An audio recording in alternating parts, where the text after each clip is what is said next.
6.1.9 improving blackjack. So we'll first start over here with the sample game. So in this, the program is going to start by telling me that I currently have $100 to bet on my first hand. So I decide, after I'm asked like what I want to bet, I decide I would want to bet $10 in this case. Then we're going to come down here and we're going to see that the player's hand, which is my hand, has a jack of hearts, a 3 of clubs, which comes to a total of 13.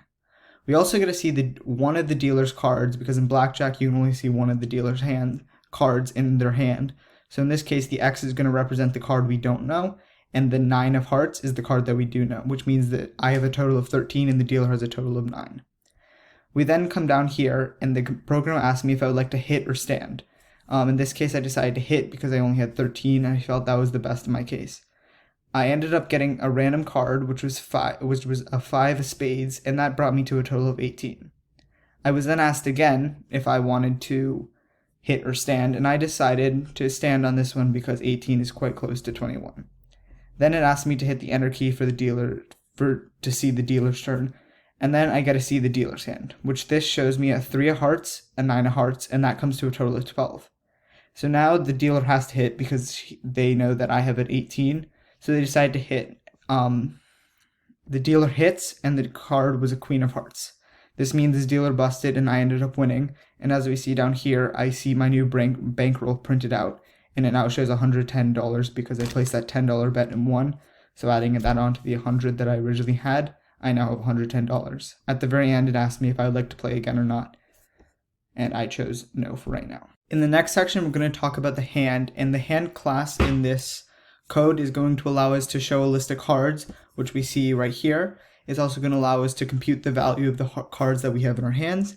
It's also going to allow us to add cards to the previous cards that we already have, so if the player wanted to hit. It's also going to be able to determine if we have a blackjack, if we have a 5-card Charlie, or we have busted as the player. And it's also going to allow us to return a string value of our cards. So starting up here, we're going to see that we are turning in each suit right here with the hearts, diamonds, spades, and clubs into an array, as we see here. Then we're going to do the same down here. And the reason we have the Jack, King, and Queen as 11, 12, and 13 is because Jack, King, Queen, and King had the same value as a 10 in Blackjack, and we need to create different arrays. So by doing this, we can create a different array, and it also allows us to add this value in later. And then we have the ace is 14, which is 11 or 1 in Blackjack. So first, this code right here on line 17 is going to allow us to start with all the cards that are in the deck, all 52 cards that are in the deck. Then we're going to come down here, and it's going to create and initialize a new array list, which is going to allow us to get ready to get our cards for our hand, like for the player's hand in the blackjack game. Then when we come here, this is going to allow us to add a card. So this is what I was talking about earlier. So if a player wanted to hit later on because they're not close enough to 21, this right here would be called on in order to allow them to add a card to the previous cards they already have. Then when we come down here, this is going to allow us to start to see the total sum of the hand that we have. So as we can see, it's first initialized as an int with a sum of 0, and then we also have the int ace count as 0. So right here, we're going to create a for each loop, and we're gonna get the value of the cards that we have currently in our hand, which will then go into the sum. Then we will come down here and we will get the rank of the card, and then if it's equal to ace, which is one of the ranks, the ace count will go up to 1. When we come down here, this part right here is going to allow us to account for the values that the ace could either be an 11 or a 1, and as we can see here, if the player decides to go with the 1, this will subtract 10 from the sum of the total, and then also get rid of the ace count, counting it as a 1, and then it will return the sum again. Then when we come down here, this is going to allow us to see if we have a blackjack or not. So this will be right off the start if we have a blackjack or not. So we'll see if we get a total or a sum of 21, and we have 2 cards, it will return blackjack immediately. And then this next part right here will allow us to see if we as the player have busted, which is basically when you go over 21. So that's what this code is meaning right here. Then this code is the 5 card Charlie, which basically says if you were able to get 5 cards without going over or getting 21, you get what's called a 5 card Charlie. And this is what this does here, because this card size is basically telling you how many cards you currently have, and as we can see, if it's equal to 5, we have the 5 card Charlie. Next, we're gonna print out the dealer's hand. So we can see here, we're gonna start out with a card size of 0, which basically says the dealer currently has, or wait, sorry. So here we're gonna print out the dealer's hand, and as you can see, we're going to get the cards from the deck, and then we're also going to print out an X for the very first value. So the player, when they're playing the game, does not know the very first value of the dealer's hand. And then we're also going to print out the second card from the dealer's hand so the player can know what the dealer may have. And right here we see that this is going to print this out. And then at the very end, we're going to get a string representation of the hand that the dealer has. So we can see that here, and that's what this code is doing with the string result. In this next part of the video, we're going to talk about the hit and stand methods, and then we're also going to talk about how the betting works in this game. So as you can see, we're going to start right here, and we're going to start with the player, or the player, which would be us in this case. And the program is going to first ask us what our move is going to be after we can see the dealer's hand in our hand. So they're first going to ask us if we want to hit or stand, and then if we decide to hit, or if we decide to stand, it'll return a certain move. And then if we do not say hit or stand, the program will say please try that again, meaning that we need to either choose hit or stand, and those are 2 options. Then we're going to come down here, and we're going to see how the dealer's hand works. So we can see that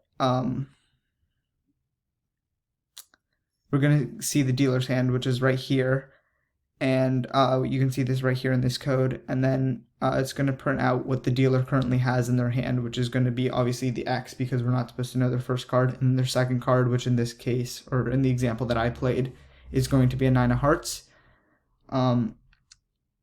And then it's going to ask us to enter to continue, which is going to allow us, this is going to be after the player has their turn, so this is going to allow us to see how the dealer plays their turn. And as we can see here in the code, it's programmed, if the value that the dealer has is less than 17, the dealer is going to hit all the time. And then it will get a new card, which is going to be C, and then it's going to add that card to the dealer's hand. And then it's also going to print out what the dealer's card was, so that we can also see what the dealer had. And then this is going to take us down to an if-else statement, which shows if the dealer busts, the code's going to break, and it's going to show that we win.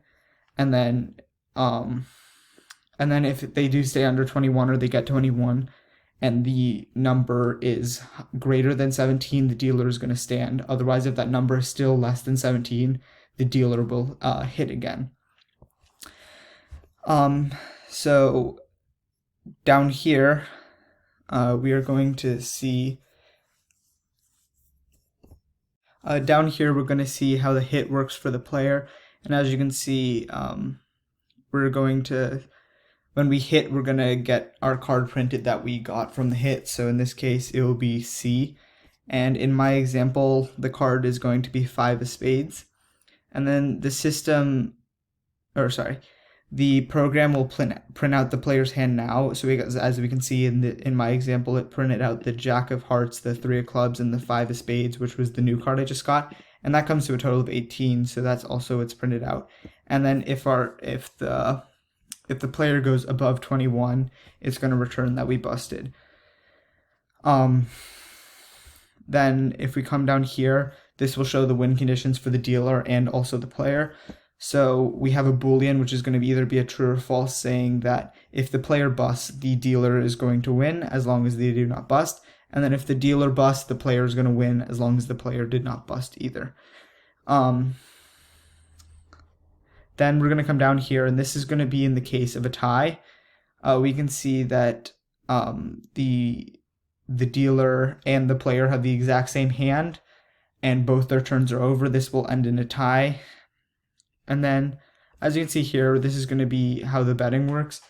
So if the player wins, we will get the money that we will get our bet that we had returned back to us and added to the 100 or whatever our starting value was. And then if we tie, we will get 0 added to our starting value, which would just keep our starting value as 100 in my example. And then if we lose and the dealer beats us, our bankroll will be under what our starting was, and we will lose the bet that we placed on that game. Thank you very much.